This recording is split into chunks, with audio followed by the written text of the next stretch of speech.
question. I think how are we starting from Professor Lee? According to you, we got Professor Chen is the entertainer. So I didn't hear you at the end.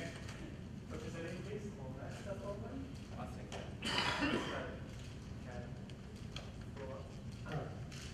Sustain the whole project, right? I don't know.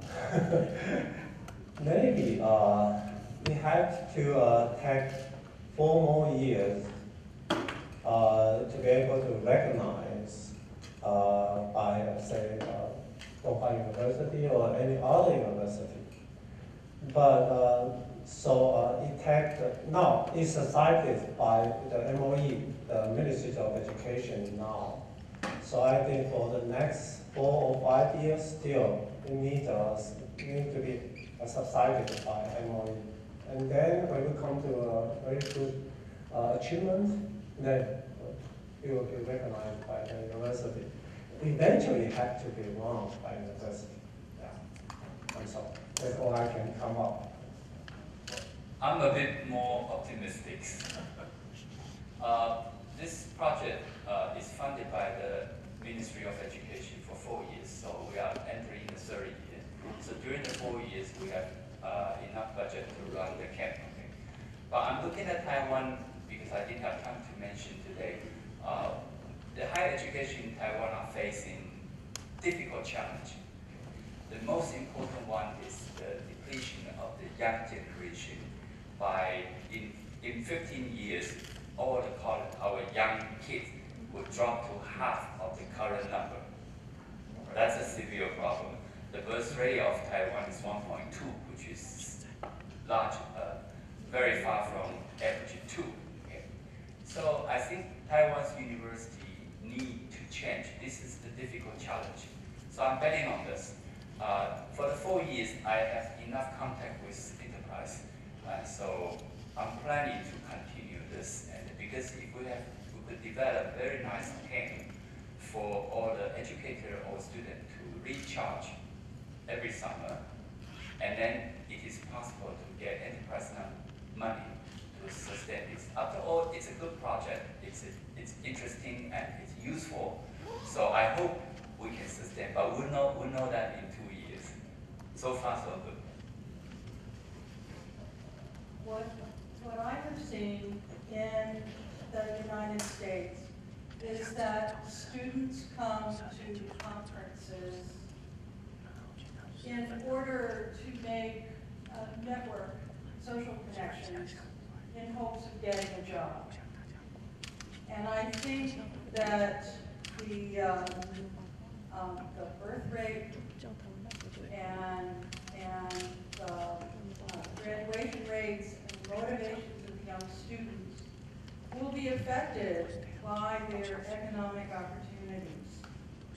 And so I wonder if you have corporate sponsors for your summer camps.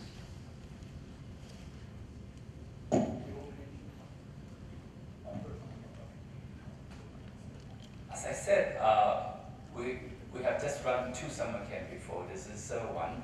This year, I didn't ask money from corporate yet, okay? But I have many targets. They are on my list, and they won't get away with me, okay? It's, as I said, Hualien in Taiwan is very far from the central government, and we're free to do what we want to do. So, yeah, but that's why this year we invited corporate to talk about corporate social responsibility. Any corporate, if they were aware of social responsibility, they were aware of education, so they will be the target. Okay. So, but last 2 years we tried not to invite too many academics because we all know this from lecture, from classroom. So actually, last 2 years we invite a lot of big companies from Taiwan. So they like this very much. So as I say, I'm very optimistic too. And after all, a sustainable project shouldn't rely too much on the financial support. Well, financial support is mainly for the basic logistic issues, and I think the knowledge-wise and other things should come from the the organization itself. So as long as we can have something innovative, we're not too worried about it. Because many universities has the challenge. Well, it's your choice. It's not my choice. Do you want to come or not? It's your course, not me. Okay, we set up a nice program, and it's up to the professors and students. Do you want to join us? I don't care whether you don't want to come or not. But I said it's a bit arrogant. But it's interesting. Yeah. I think that's more finance-wise. Okay. On the other hand, it's more important is the content-wise. Like this year, we're going to have a democracy added into the academy. Apparently, you might have heard about it, might not. It's about a Taiwanese student first time occupied we call the executive yuan. Okay, that's the Taiwanese Congress, right? That's a surprise, but we see students try to identify their own concerns about the society. I think that's important. Not just the faculty provide something to feed them, and they create or identify their own really the issues they're really concerned about. So I think we should pay attention on this. Okay, I'm not very sure how about the government will react to the students, but apparently we are the only deep democratic society among Chinese, or we call it ourselves Taiwanese. So we add that into the 2014 agenda. We like to see what's going on. Professor, you want to make comments? Then we come to here. I think, yeah. Some of our students are quite interested in networking with regards to the future jobs, of course. But they do it in like this. They are not try to get better opportunity to get into an existing company. They want to get and create new jobs for themselves. This is the so-called social innovation. Yeah. So they try to implement the values and knowledge of social sciences and humanities and into something with economic values. That's the educational goal of our program. With respect to the financial concerns. Yeah. Thank you. Thank you for the presentation. It is quite interesting. It reminds me, in mechanical engineering there is a saying, the internal combustion engine is the most stupid design of mechanical engineers. Because you have piston, you accelerate it, stops, you turn it back, it stops, you turn it back, etc. Yet, no one was able to come up with a better idea. Like the Roswell engines weren't that successful. Now, the current education system, the classroom settings, lecturing, whatever, everyone criticizes, as long as I know, and yet they are still the norm. Now, what you present is certainly is very appealing, but the concern that I have is it suitable for mass education? For small groups, certainly it looks effective, but for large groups, effectivity. It also requires the students to study before they come to class. How will you make sure that they come to class prepared? How will you motivate them? Otherwise, you will have, let's say, unless people are ready, excited, and willing to do something, active learners, unless they adopt these values, then I think the system will have a difficulty. I'm sure you talk about all these. So how do you address these concerns? I just briefly make a comment here, okay? Certainly we have hindrance. Actually, so far, the faculty who least join the program are the engineers, okay? I'm not very sure that engineering students lack of interest in such kind of direction, but apparently the faculty engineering faculty just lack of interest to join such kind of curriculum. Of course, when we keep on going, we have to work on it. I don't know, Professor Lin, whether you make some comments also, because you mentioned about regarding the curriculum. Okay, it's not for the universal change among in the colleges or universities. Basically, just make examples and bring out the paradigms. I think you mentioned something like this. It's not a general change on campus, right? That's not what we like to I'm do. not quite sure I get the question right. Are you asking for how to enhance students' motivation for study in classroom or something like that? Yeah. Let me clarify. Now, for this approach to be successful, it seems like the students must be very motivated. They must come to class prepared. That is outside classroom. They should be doing considerable learning, and the class size again should be limited. Unless these are done, then there may be some difficulties there. So how do you address these concerns to make the system efficient? Yeah, transdisciplinary courses or the so-called PBL courses are very expensive. In fact. Yeah. So the classroom the class size must be very small size. So normally it should be under 30 students. Yeah, to have an effective methodology effect. And outside the classroom, we have several supporting systems that have to be built up. First, we have a very good MOOCs, M-O-O-K, massive courses available online for students to be able to study beforehand.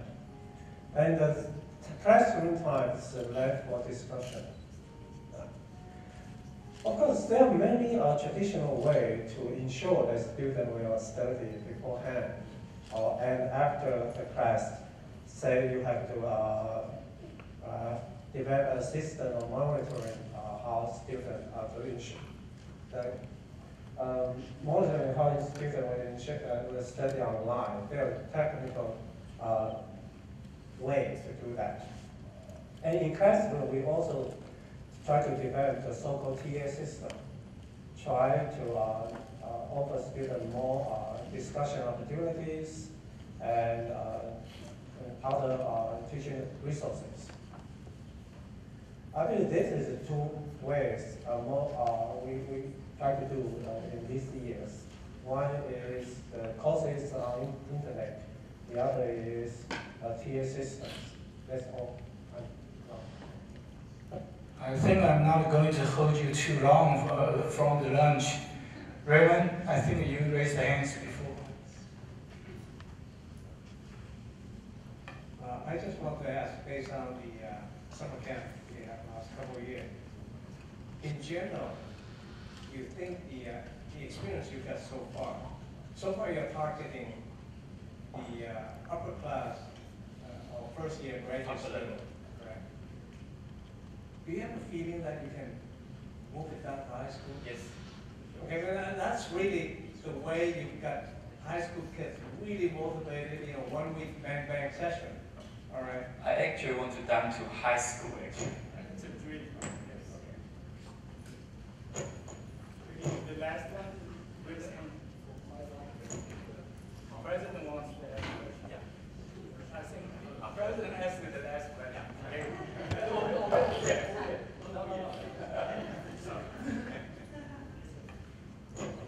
Thank you. This was a fantastic presentation. Really appreciated what you guys are doing. I have a fairly simple question. I was a student, not Fargo. When I went to school, when I went to college, I didn't want to be a scientist. I didn't want to be a researcher. I wanted to study because there were some things in my mind that I wanted to do after I got out of school. All these kind of systems were not there. So we had to kind of dig our own hole and then get out of it. So when you guys do this, I mean, I consider this thing, I'm an entrepreneur on the Silicon Valley. It's more of an intellectual incubation that you're doing. You're basically, driving out creativity out of students. Is there a mechanism of follow-up to that? So a program is done, somebody participates, and the project is a success. What happens after that? Can I grow and form my own entity? Thank you for this question. Actually, if you notice, well, pretty soon you know I live in the West Coast before. I don't care what kind of program it will develop because every program has its pros and cons, but I want to really change the mindset of the professors. So I don't use to enhance the learning of the student. Instead, especially in Taiwan, we don't want to suppress the students' interest. I said Master Academy is something, a program, a platform to facilitate other programs. I wouldn't want to be a hero myself. Okay, so as a professor also, my job is to teach, not to enjoy students. So if I can do anything to facilitate students' growth, that's what I want to do. Now I'm a vice president, I have some power, I can do this.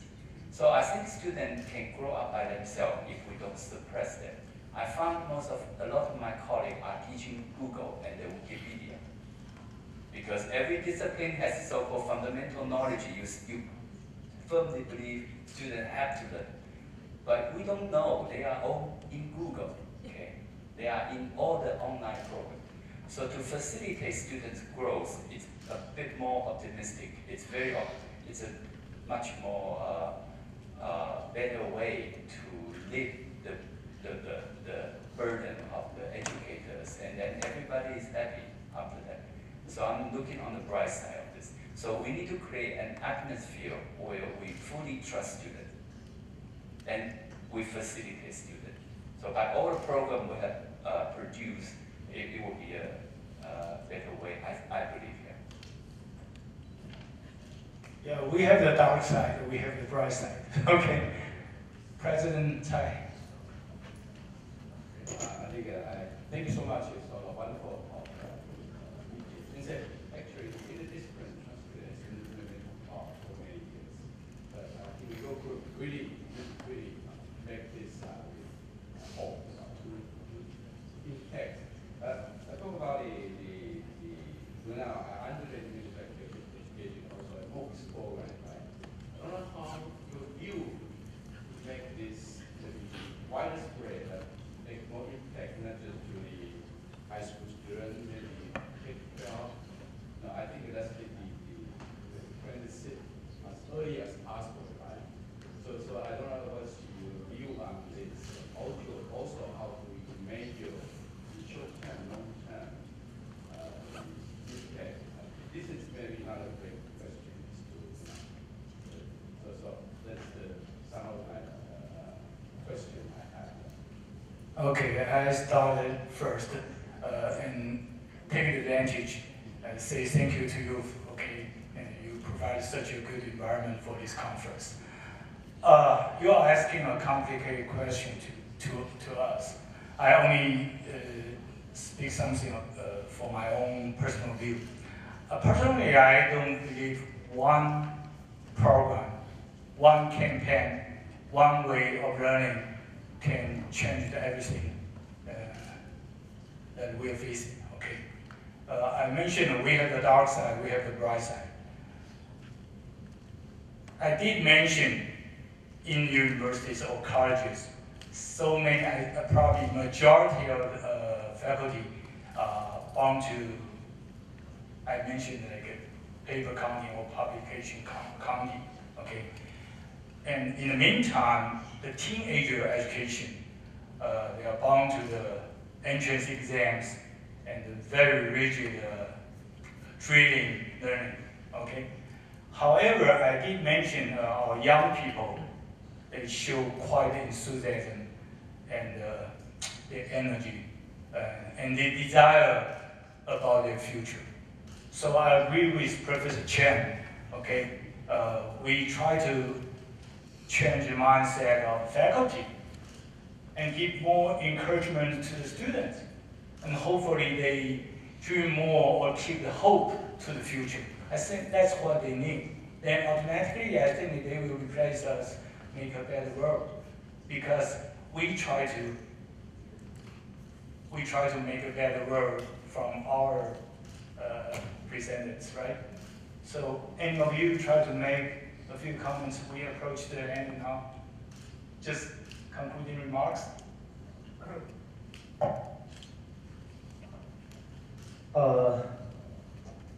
I think it's not only changing the mindset of professors and students, but try to set up a practical model for them. We know all the good ideas. We all acknowledge the good ideas. It's transdisciplinary and so on. But people just don't know how to do, even they are willing to do. So there are two things is my goals in higher education. One is to build know-how models for transdisciplinary education, or general education in general. The second is try to improve the environment, higher education environment, so that professors and students can have an easier way, and they are more willing to commit to this kind of valuable education. And that's what I like to do. Because I still believe, it's not that I'm so pessimist, but that I think we need to be more humane in the sense that we need to understand the difficulties of this environment for our professors, and we try to improve that. So, thank you. Thank you, President Tsai. I think this is a very difficult question and also a very beautiful dream. I rather believe it's a beautiful dream where we can change all this. And I also agree with Professor Lin that this big project, the purpose of this big project is to build some successful model. So it will be applicable to different universities. Also, we need to create this environment for transdisciplinary or even interdisciplinary type of thinking among the university. So what I do, I spend a lot of time trying to convince my colleague. I'm talking all the time. But the strategy I use is a clustering effect. I try to group people together. So when I see momentum, I let go. And they will go, they will run. So slowly we have unofficial clustering. There's nothing in the department, nothing in the college, and nothing in the administration chart. But professors are grouping together.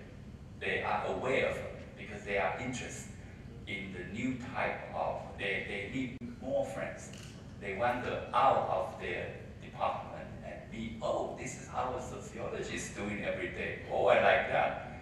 So there will be more understanding between professors. So then the integrated effort will be, we can expect. Thank you very much. Okay, I think the time is a bit late. Thank you very much.